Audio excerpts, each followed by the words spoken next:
I think there's another topic we have to discuss here. What's that? If it is not clear that there is a God, what is the meaning of life? Oh, that's a perfect second episode. Dude, are you down? I have like 45 minutes or an hour. Yeah, I think that one's probably a shorter topic anyway. Yeah, we can get into that. Okay, cool. Let me ask. I'm gonna text the guy. I was gonna call him.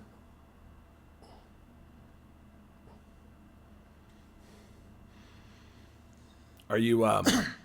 Is this you're asking for a friend because I just like made you question that, or? No. It's a guy for a job. No. I mean, like, the meaning of life. It's like, man, I gotta get an episode 2 because now I don't know what to do after Johnny made this. Oh God, I got a segue. Dude, Johnny just changed my opinion that it isn't clear that there is a God. I was very solid on that. Yeah. And that is now unsolid. Yeah. And maybe even blown. There's my final Jenga piece I was holding on to. Yeah. So I'm gonna go shoot myself after this podcast. No, you're not. No. Okay. Anyway, second, what is the meaning of life? I think there is a meaning to life, and it may not fit people's definition of meaning, but I think there is a. Hold up. Boy, take it from the top. I held my breath.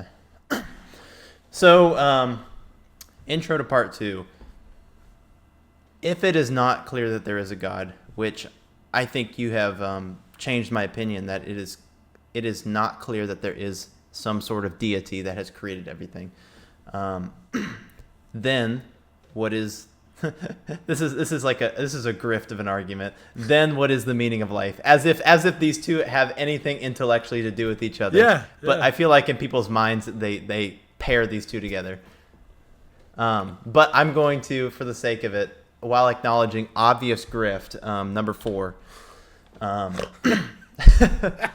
that these two have nothing to do with each other. People say, well, if God isn't real, then what's the meaning of life? Well, these are two completely separate topics that people pair together for no solid reason why. Maybe no solid reason, but I do think there's a reason. And so, because I think what they're saying is, my reason for life was God. Well, yeah, Yahweh, Christian, God of the Bible. Yeah. Your even purpose some of life spiritual is people. to... Even some generic spiritual people, I think feel this way. Oh, I'm not arguing that they do or don't feel. I know they feel that way, but they feel that way for not intellectual reasons. Agreed. I do think there is a purpose to life, though, that we can all agree on, and that is to increase pleasure and decrease suffering. Because the only thing I think, therefore I am, something past that I can also posit exist is my pain and my pleasure. There is no argument, philosophical or not, that the pain I experience is not bad. It hurts. I can't get away from that. I can be away from it momentarily if I'm under anesthesia, but I still feel it, and that's not good. I think the purpose is to decrease pain and increase pleasure. That's the only thing I can grip from it. What do you think? Yeah. So this is probably, I'm gonna guess you never read The Moral Landscape by Sam Harris.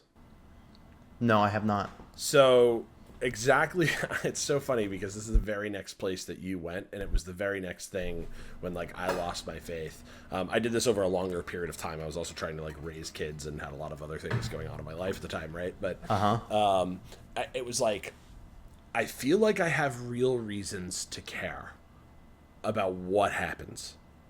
Real reasons, not just like it matters what we do, and I don't feel like I have a good argument or a good reason. At least I didn't know a way or a language game I could play to make that clear, because I used to do all of that within the confines of my God belief. Like, if a God exists, this is how we would want us to be. Right? Yeah. Like, that was my argument for it. So now, when I feel like someone is wrong to murder someone, and not just like wrong subjectively, right? Really wrong.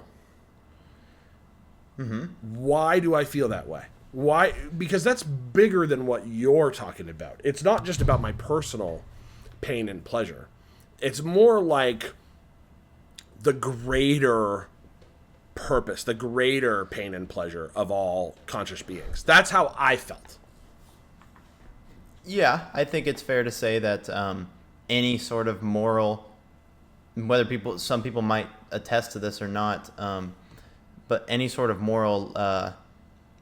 morality that we have is ultimately grounded in increasing pleasure and decreasing pain. Yep. So Sam Harris's language of the moral landscape that he uses to describe this is he suggests it's well-being versus suffering, right? Same kind of language. Yeah, well-being. Yeah, well-being. Yeah, that's probably a much more palatable word to use. Yeah. Because I think pleasure has a bad connotation. Yep. Here. But well-being. Yeah, just the experience of being well, everything going better. And some people have actually made the argument that you can't do this philosophically. There's the famous David Hume argument that you can't derive an ought from an is. So it's you can't say, and nothing about the way the world is can tell you the way it ought to be. So you can't. Basically, he said this actually kind of in passing. It was never meant to be taken as like philosophical truth for all time, but people do take it as philosophical truth. And suggest that, there's no state of the universe of facts about the world that tells me how the world should be. Anything in that domain is just my personal preference being borne out or something like that. Now, what Sam Harris's argument is that if anything is bad and worth avoiding, that we all could universally agree on, it's the worst possible suffering for everyone. Like, if anything's bad, that's bad. If the word bad is to mean anything, that's it. And so any state of the universe that gets us away from that is a move in a good, you might say, direction. And that's what we're doing. Agreed. And you might be able to pick apart Sam Harris's argument with strict moral philosophy and stick your moral philosopher meta-ethics pole in the ground and be like, well, you can't really make that argument. It's logically inconsistent. Maybe you can do that. But what I think Sam Harris did is describe not necessarily what we can argue for perfectly philosophically. What he perfectly described is what we are, in fact, doing every single day. And I think I'm pretty close to you in what I think the meaning of life is. Because I kind of agree. I think that what drives us, when you really get down to it, of why we get out of bed in the morning, it's because we feel like some part of our conscious experience has the possibility to make the world a better place. Well, what do we mean by better? We mean better in terms of getting away from the worst possible suffering of everyone. Yeah, to decrease my suffering and increase my well-being. Yeah, and partly to do that, also those around you. I would also agree. I'm sorry. I would push back on that. I don't think altruism exists. This has nothing to do with altruism. Other people. Well, I would say people could say, well, yeah, you're well-being yourself, but you're also doing it to help other people. I'm like, yes, but you're only helping other people because it in turn makes you feel good in your head to help them, which has to be counted as a well-being increase to yourself. I don't think it's quite that. I do disagree with you on people. That. Really? Yeah. I think I think we actually have selfish, non-altruistic reasons to want to make sacrifices for other people. Because I think that's what I'm saying. Well, but it's not because it makes you feel good. It has nothing to do with the direct experience. It actually doesn't feel good. Try it. Sacrifice for somebody else. It feels like shit half the time. And so the problem is I don't think it's a net shit though. It's not like a net negative. It's a net positive for you. So let me make the language more broad in a way that I think really captures it for me. I think what it is that we wouldn't want to live in a world. It would be ultimately net shittier to live in a world where no one ever did that. Like, and so selfishly, because I don't want to live in that world, I have to do things that pushes me towards the world where not everyone does that. And that includes me making a sacrifice for others, even if it doesn't feel great. Agreed. So let me ask you this in the other way. You see your daughter has a broken arm. and you can either not spend $5,000, take her to the hospital and fix that, and that would hurt you personally, financially, to do that. However, the reason you do it is because knowing that is happening to her without helping her would be more suffering to you than just forking over the $5,000. Yeah, but that's actually just a case where I get to suffer less. Right. You are it's a selfish. You're helping her. You could even think of it not even as your own daughter, a stranger. You know what I mean, or whatever. You only go and help them because you have decided to suffer less by knowing that this person is helped than it would be to just fork over the $5,000. Yeah, I do think there are other cases. I think there are other cases where... And we decide that every day. Every time you pass by a homeless person, you say, I'm not going to give them the $10 or $5 or whatever. You have decided it is more suffering for you to fork over the $10 than it is for you to go on your day knowing that he is suffering or she is suffering on the road. Mm-hmm. That's the other extreme end of it. Sure. But I actually think there are cases where we experience more suffering to do the quote-unquote better thing to do. The better thing in terms of getting us closer to... Can you give an example? That's what I'm trying to come up with one that really captures it. Because I don't think that's possible. I think when we dissect that, it will come out to be a net positive for the person doing it. My personal direct experience? Yes. Okay. Yeah. Your personal direct experience, because the mental state you're in has to be factored into that experience as well. Sure. The knowing that you went and did something good is a benefit to you that people will die for, and because they prefer knowing that they did something good and then burning on the stake, literally or non-literally for it, than they would not doing it. They would suffer more, and they have decided they would suffer more by not doing that. They would rather burn on the stake because that's their best, you get what I mean? Yeah, I think we're confusing the term of suffering there a bit. Because net positive is what we have to look at things as. Yeah, but we don't actually morally reason always in the terms of net positive, do we? I mean, there's a lot of times where we make a call that we're not sitting here doing a moral calculation and figuring out, well, if I did that consciously, no. Consciously, no. But subconsciously, always. Okay, but I can't know what my subconscious is doing. It does things for us. Yeah. Yep. It does things for us. And so when we talk about morality, our subconscious just really... And I actually think when we talk about how we experience the meaning of life, I think that our subconscious and its inner workings aren't really a part of the equation here. What we're really trying to do is, with our conscious experience, come up with a way to understand our own behaviors. Because sometimes there's things we think of that are self-destructive, or some people might look at as why did this person, do this thing that seems self-destructive? And in the end, it's because we think we're doing it for the right reasons. And we think we're doing it for a good cause. And it's not because... The person did it self-destructively because it to them it was a net less suffering. So you're including that feeling of, if I don't do this, I will feel bad about not doing it, as part of the motivation for not doing it. 100%. And here's the problem is I actually think our motivations are much more happening in the subconscious in ways that we don't really understand them. Because I'm not sure I know that. And maybe. You might be right. I just don't care. I'm not saying you might not care consciously, but subconsciously. We have to take into the conscious and subconscious motives into this, because our brain is those two. It has weighed it out and mathed it out whether it's better or not for us to do this. It will not. The brain will not do something that it believes is a net negative in every way after factoring in everything. It won't. Agreed. It would be. It can't. The only way I guess it could But that's not a You part could even of argue moral an reasoning. insane person would, but it's not true. But that's not a part of moral reasoning. And so to come back to your original question of the meaning of life, I don't think we can take conscious credit for our subconscious's moral reasoning.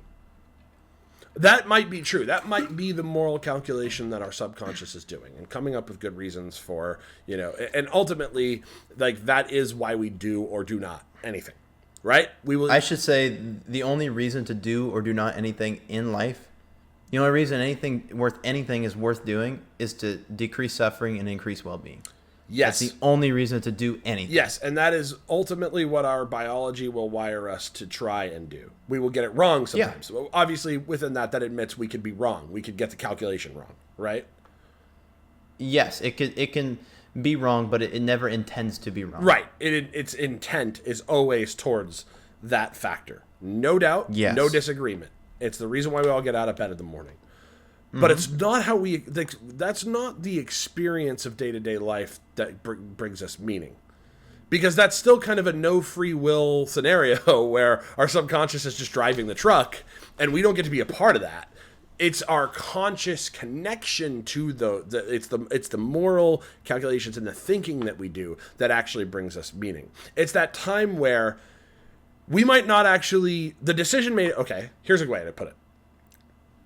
You're trying to decide if you should tell your friend that you think that he's in an abusive relationship. It's a hard decision to make.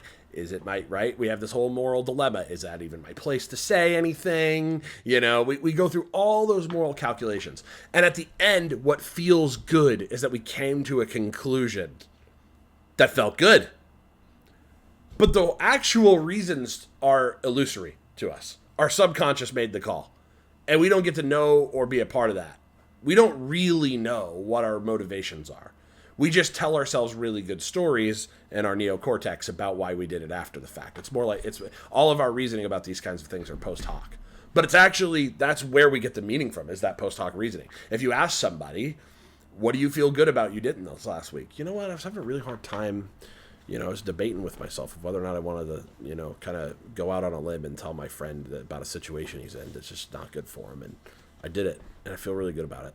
It's not we feel good because our subconscious did it. We feel good because we did the thinking and the calculation, and we felt like we were a part of that process. Does that make sense?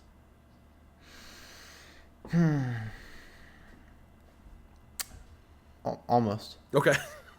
Yeah, sure. I'm trying to follow the logic. For a minute, understand that this is one of those cases where the subjective experience doesn't track reality. Because the reality is, in my view, there's no free will. Our subconscious is going to make the best bet that it can. It might get wrong, but it tends to make the best bet. And so there's really there's almost no good or bad in that scenario, because we just kind of move away from suffering and towards the good anyway through a series of subconscious motivations and processes. We're trying to do that. The part where we get to participate in a way where we actually feel good and derive meaning from it is the part where we think about it.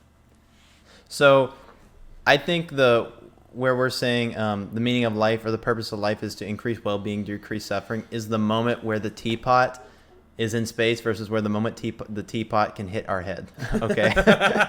And here's what I mean: is debating anything beyond or below the purpose of life being to increase well-being and decrease suffering. Anything below that, the teapot is out of our orbit. Okay. Right. Anything above this, the teapot can hit our head, and now it is a part of our life, and it matters. Yeah. Okay. Yeah. Below that, the teapot does not matter in our life.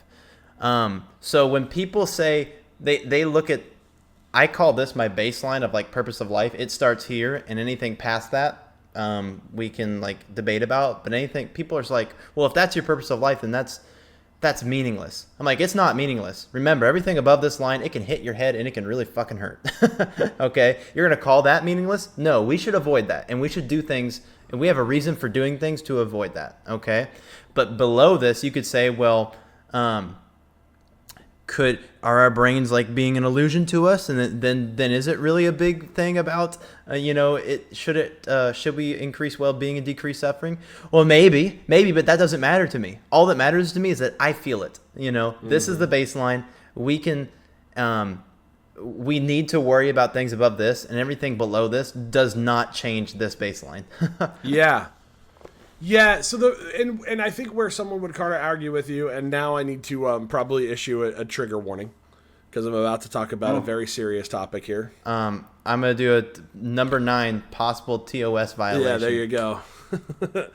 I think that if anybody ever watches this and this next part is like really suffering or struggling for you, you might have to say, if you're going to refer to assault of people, I think a lot of people use the term SA on these instead of like the R word. No, I'm not. I'm actually going to talk about the experience of wanting to commit suicide. And so if that is something that you're going through and you watch this, understand that this is about philosophy, and we're trying to understand and make sense of someone else's behavior that neither Royal or I have done, which is why we're here. And so if that is something you're going through, we're not professional help. Go get professional help. All of those things aside, I think the moral calculation that someone is doing is exactly what you just described. And what the framework that you put it into is why it's actually perfectly understandable that somebody does end up getting to the point where they take their own life, right? Because sure, they are at bottom trying to do that hard work. The meaning of life for them is to avoid suffering. And so at some point you can get yourself into a position. Have a net positive. Yeah, where that seems like a net positive. They might be right or wrong. But that is the thing that we think on the outside when someone does decide to take their own life. That's the tragedy. We think the tragedy is that they were able to reason themselves to the point where that was the choice. We think they're wrong. And we think they're wrong. We think that if only we could have made a better argument. If only we could have shown them something. Right. Yeah. Yep. I think we're dead on. I think we're in agreement on this. I agree. I do think there's objectively situations where it is a, and I'm gonna have to do terms of service all over this, and I should put like a trigger warning thing. I'm just gonna put TOS in here for now. But I definitely think there is a point where you can make a great argument that it's a net negative for you from here on out. Yeah. And ALS. The axiom of this would be you're on fire and you have a gun in your hand. Do you shoot yourself or not? Oh yeah, you definitely do. Yeah. There's no going back from that. More likely if it's an oil fire. And oh god, okay. Yeah, you've been dipped in oil and then let it fly. There's no way out. Yeah. So net positive is to shoot yourself at that point. Yep. Now that is not relatable to nearly anyone in his history other than a small unlucky group of people. Here's a real life example that does happen to people. Okay, fair. The final stages of Lou Gehrig's disease. 100%. I have watched somebody not be able to even move their arms to hold their own child anymore. Mm-hmm. I could never, in my hubris, tell that person, oh, it's definitely worth it to keep hanging on now. Like, there's no way. I couldn't look them in the face and do it, and our laws are not well adjusted to that. Which is, I mean, that is one of the quintessential examples that gets used in the argument for this. Do you find it interesting that people will very hardly push back on that? Yes. I'm sorry. Very excruciatingly push hard back on that. Yeah, I do find it interesting. In general, it's usually because they haven't done any of the previous, hour and a half you and I have discussed on this. They haven't done the hard work of actually thinking about where these things come from. They haven't thought about meta ethics and like real philosophy. And so on paper, life is just good, right? They're not thinking about it that hard. And good for them. On some level, good for them, because they've never had to go through that level of suffering. Otherwise, they would have had to think about it. You would have had no choice but to think about it. So I think on some level, good for you for experiencing that level of privilege, but that definitely comes from a position of privilege. I would say that is definitely privilege. And me, I'm not exactly the person who would flagship, that word, but Right. that is, we have to recognize that there is such thing as privilege. And if it exists anywhere, it definitely exists there, right? Yeah. Yeah. Yeah. And I'm jealous. I'd have that privilege if I could have it, you know, and if I had it, I wouldn't want to like let it go. Yeah. Yeah. You know, and I, you know, And that's we why we also have have to to, like- make good arguments. Again, in the spirit of the pursuit of meaning of life, it's why we have to have good arguments and good people in the public sphere to be able to make the case that, hey, this is one of those cases where you do need to check your privilege and recognize that you would not want the law to dictate someone else's choice based on your privileged view of it. You really, that's not good for society as a whole, and that moves us away from the good life, away from that better well-being for everyone. it does. Yeah. Yeah. So cool. So cool. And that's what's actually cool about, if we could agree on this, imagine, if we could all agree on this exact conception of the meaning of life, the purpose for life, morality, if we could all agree this is really why we get out of bed in the morning, and ultimately people do. If you spend enough time, if they're willing to talk to you long enough, you won't find anybody that disagrees that this is ultimately the reason they get out of bed in the morning, right? Like, You'll only find people who refuse to make a better argument and then will shut down. yes, yeah. Because it's obvious that that's why they do. It's obvious that that's why they do anything that they think is worth doing. And so if we could get to the point where we could actually talk about it and all agree about it, man, we would make a lot more progress very quickly. Yes. 100%. 100%. Yeah. Okay. So ultimately, the meaning of life, obviously, what we really meant here was sex, drugs, rock and roll. And, Amen. yeah. Amen. The moment I can hook myself up into the chair that gives me an injection of heroin in my left arm, an injection of another anesthetic in my right arm, puts VR Wonderland in front of my face, we've made it. Pure hedonistic pleasure, clearly, is the only thing that matters. I think that's what we said, right? Upload me into that universe from a conscious upload in the back of my head, Matrix style, please.